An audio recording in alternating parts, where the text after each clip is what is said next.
How's it going, guys? Welcome back to the channel. This is DDDREWSKY. We're going to be looking at the brand new card, Araña, to see if she's worth your precious tokens and spotlight keys. So we're going to be looking at her key synergies, her counters, and even some decks that are featuring her. So please subscribe to the channel. We're trying to get 500 subs. I would love to get there with you, and let's get into it. Let's see who is Araña. Let's check her out. Arana in Marvel Snap, she is a 2-cost 1-powered card with the activate ability to give the next card you play +2 power and move it to the right, which I think is a very powerful effect. It gives her a lot of flexibility with moving certain cards like Torch or Spider-Man 2099 and other cards. But let's look at some of the pros and cons about her as a card.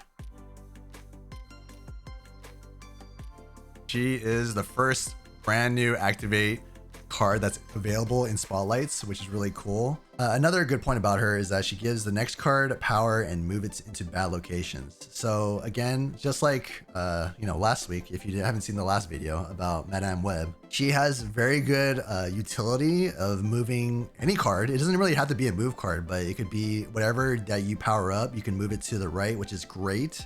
So again, bad locations like Sanctum Sanctorum or Crimson Cosmos, all those like really bad locations that you don't want to reach to or you can't reach to. Another pro about her is that she's a 1-cost activator. Symbiote Spider-Man has a lot of issues, maybe just because his cost is at 4, but with her at 1, it's pretty powerful. It gives you a little bit more flexibility of like when you want to activate it. You can do it like in early turns, you can do it maybe like turn 5 or even turn 4. She has a lot of good utility as a 1-cost, just because of when you can do it. So I think she's gonna be really good because of that 1-cost. Her being especially at 1-cost, it's gonna be very strong in a sense where you have more turns to like figure out what you want to do with her ability. Instead of, again, I'm gonna keep using Symbiote Spider-Man as an example, but him at turn 4, it's very tough, or even later. Very tough to pull off his ability, especially if you don't draw him in time. So I think with her, depending on when you can draw her or when you can use her, I think she's gonna be very good. Let's talk about some cons about her now. So some cons, she will definitely be countered or potentially be countered by Killmonger and Red Guardian. Again, she's a very low powered card, so Red Guardian will love to eat her up, and then Killmonger, of course, will destroy any 1-cost, so you have to be careful when using her. Probably best if you pair her up with Armor or Kyra if you're really worried about her getting destroyed. But yeah, you have to just be very careful about those type of matchups. And another point is, it can be used during the final turn. So she's kind of a dead draw or a dead play on the last turns. There's really no point of playing her on the last turn because she's only 1-powered, right? So it's not going to really help you much, and you can't really activate her ability. That's a huge, honestly, it's a really huge con. Another con about her is that she's very low powered. Again, 1 power is very low for 1-cost these days. In Marvel Snap, you do want to outpower the other opponent, right? Another con is that you do have to use keys or tokens just for this activate card. I know with Symbiote Spider-Man, he was a season pass card, but if you want activate cards for right now, they're all only available in spotlight, so you would have to use keys or tokens. So now let's look at some synergies and counters for Araña. All right, let's look at some of the synergies and counters for Araña. So the first pick I would say is Deadpool. I think she personally will fit very well in Destroy. I don't know if you guys remember the time where Forge was a 1-cost and he was just wrecking the meta. So yeah, with Araña, she's going to be more or less the same. She can, juice up Deadpool, move him to another lane, and then again, you can like Hulkbuster him or do something else with him with like Carnage or Venom. Again, you could do the same thing with X-23 as well. So I think, again, she would be a great fit in Destroy. With Human Torch, again, her ability is amazing with Torch. Being able to power him up, move him to another location is very awesome for move. Another pick would be Dagger, of course, in that type of archetype. So yeah, she would definitely fit very well in the move archetype. And then with Spider-Man 2099, he could make a comeback possibly in the meta. I think a lot of people underrate his ability, but with Araña, you know, it could help a little bit with the curve of his 5 cost. So I think with them like together, I think they might do something, you know, potentially in the meta, but we'll see what happens. But yeah, like using her and then moving him to a location when you want and activating it, I think it would be a very, very cool combo.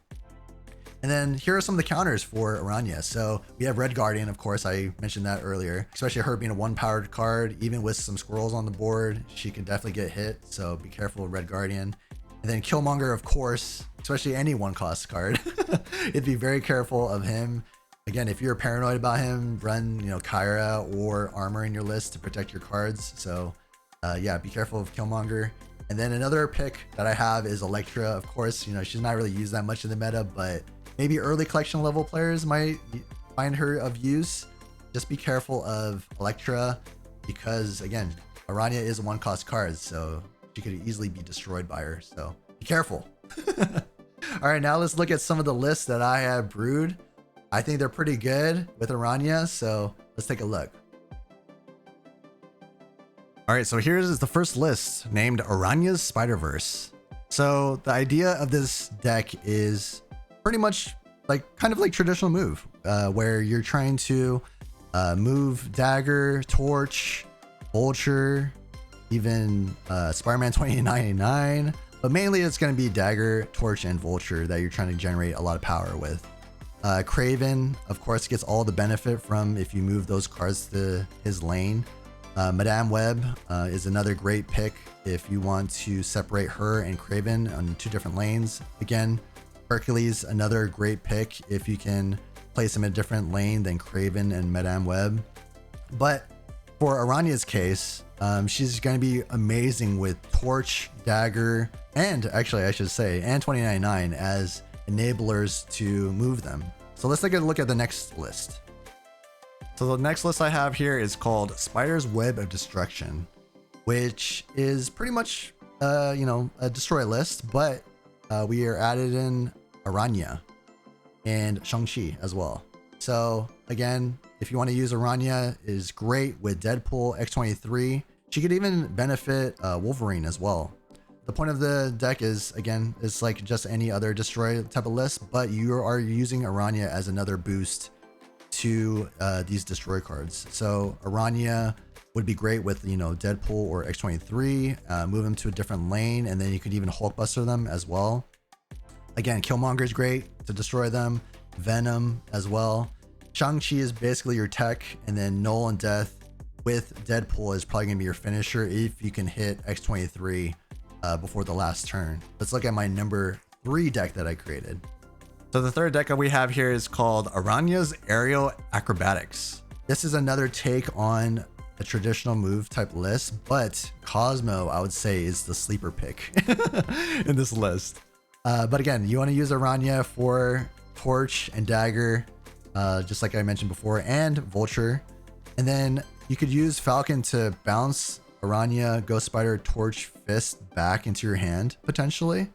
And then you can repeat the process of moving the cards. Again, a lot of the play lines are very similar to the first deck that I've mentioned. You want to protect your Madame Web, possibly with Cosmo. You could use Cloak to move those cards into those lanes as well. You could even use Cloak to move cards into the Madame Web's lane. And then again, your finisher will be Heimdall. But Black Swan, again, is a great pick because there's so many 1-cost cards in here as well. So use her, she's very underrated. All right, now let's look at the star ratings of what I think about Araña. All right, so here are my star ratings for Araña. For competitive, I gave her a 5-star. I believe she's gonna be one of the best 1-cost cards, honestly, in the game. Everyone, again, I keep mentioning this, but everyone remembers Forge at 1 cost and how much he was wrecking the meta. So I believe she has potential to do the same. Again, she is an activate card, so it is a little bit of a handicap, but I think she's going to be very vital and very interesting in the meta. For fun factor, I give her a 4.5 stars. I think she's going to be very fun because she is moving cards. I think a lot of people do get joy from that. So I believe it's a pretty fun card. And for flexibility, I give her a 4 out of 5 because technically you could put her in any deck. She could be you know, trickled into a bunch of decks, you know, why wouldn't you want the +2 power and be able to move them into, you know, bad locations? So I think her flexibility is very good. And again, she could be in other decks too, maybe a control type list. She has a very good potential to be a very flexible card in the meta. For future changes, I think 4 out of 5 stars. We saw how Forge became a 2 cost, depending on how much she's used in the meta, which I think is going to be a lot. More than likely, I believe she's probably gonna get nerfed to maybe like a 2 cost. But yeah, like her with the ability to activate, being at a 1 cost just is already insane. So we'll see how she does in the meta, but I believe she potentially will get nerfed for sure if things get out of hand. All right, so now let's look at the spotlights that she's featured in. All right, so here are the spotlights for the Araña week. She's paired up with Miss Marvel and Sage. Right now, I believe Miss Marvel is a pass because of her current meta state. You never know, maybe she'll get buffed in the future, but right now, I believe she's definitely a pass. For Sage, I think she's amazing. She's definitely one of the best 3 cost cards in the game. She can scale in power in a ridiculous manner. I haven't done the math in a while, but every time she gets played last, she is the closer. Spotlight variant week. I love the Araña variant. In-Hyuk Lee is literally a GOAT. I've seen the animation with this variant as well. It's so freaking good. Definitely go check it out. With Miss Marvel, she has tons of other great variants. Unfortunately, I did say pass on this, but it's kind of, I don't know, it's kind of a gray area. You definitely can go for this one too. I think it's pretty cool, honestly. But right now, if you're low on resources, pass. For Sage, this is probably one of the best variants in the game, honestly. You can't really tell, but the displays on her left and right side, they do pop out just like her base art. But it's really cool because it has like Wolverine and I believe Hulk on the other side. If you don't have a Sage variant, this is a must. I'm gonna be personally going for it. So again, for spotlight variants, art is subjective. You can choose whatever you want to do, but if you're low on resources, make sure you just be careful on what you go for. And then let's see what I believe Araña should be. Is she a snap or skip? So by everyone's surprise, I say snap on Araña. I believe she has a massive amount of potential. She could be literally one of the best 1 cost cards in the game. I believe with her as an activate ability at 1 cost, it's gonna be so freaking good. I'm really excited for her, honestly. You can tell by my excitement, right? So yeah, let me know in the comments below if you're gonna be getting Araña. Please like the video as well, and please subscribe if you haven't yet. We are trying to reach 500 subscribers, so I really appreciate all the love and support. I will check you guys on the next snap or skip. Happy snapping.